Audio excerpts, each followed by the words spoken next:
Hey, BDUDA here. I'm going to go ahead and show you a quick setup using LASR to set up an El Presidente as a dry fire setup using my laser adapters. I'm going to go ahead and open up, zoom in quite a bit on my target area so that it's easier to do the calibrations. So first thing I want to do is I'm only really concerned about my A zone hits. So I'm just going to draw my A zones and then we'll follow that up in a minute. I'm going to unlock the field so that it doesn't calibrate every time I draw a new area. But you can see it's really impossible to see what zones are what. So I've created a template to help me out with that.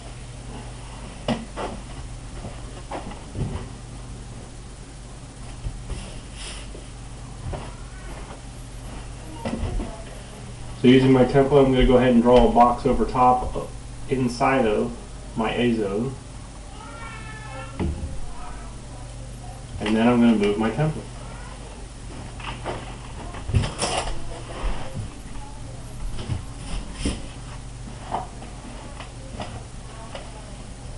Draw a new box.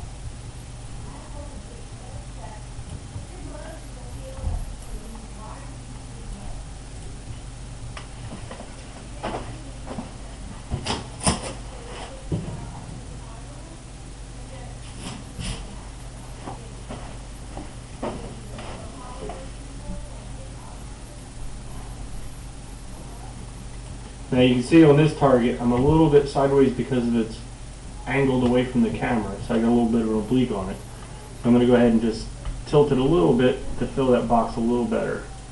There's no way to get it right. There's no way to change these into strange angles.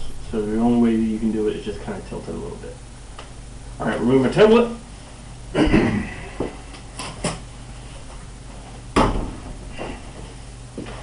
Now I want to incorporate a box to account for if I miss the A zone.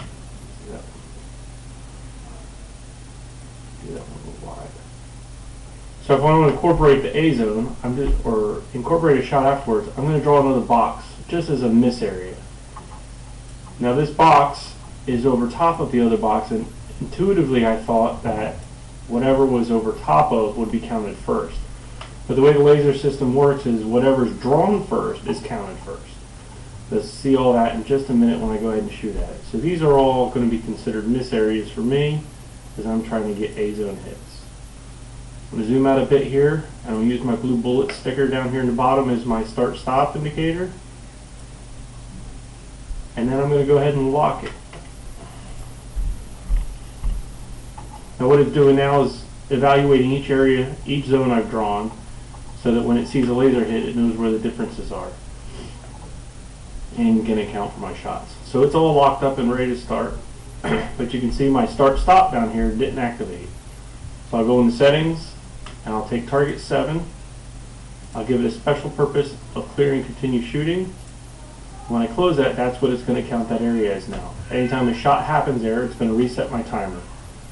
I don't want to be an immediate start down here, so I'm going to go to random start, and I'm going to give myself a little bit of a delay to go ahead and holster my gun. It's going to be a standby and beeper start. Alright, let's give it a shot.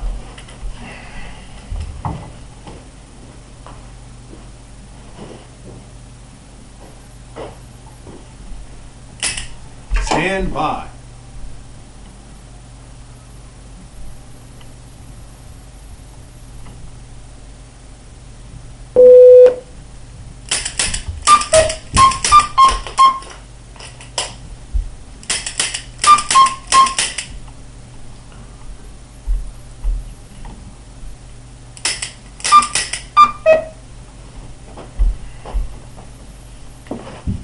You can see there I was having a little problem with my laser adapter.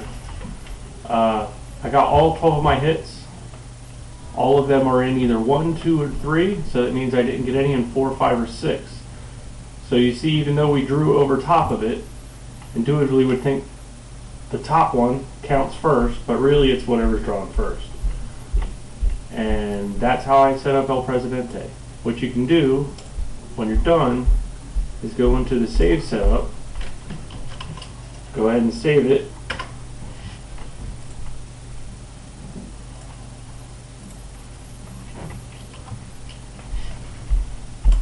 so that next time when you open up the program,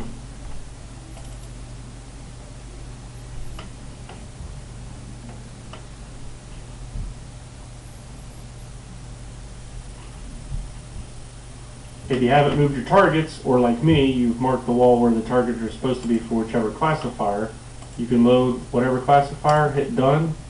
Your targets are already set up as long as you haven't moved the camera and left the targets in the same spot. And that's how to set up El Presidente.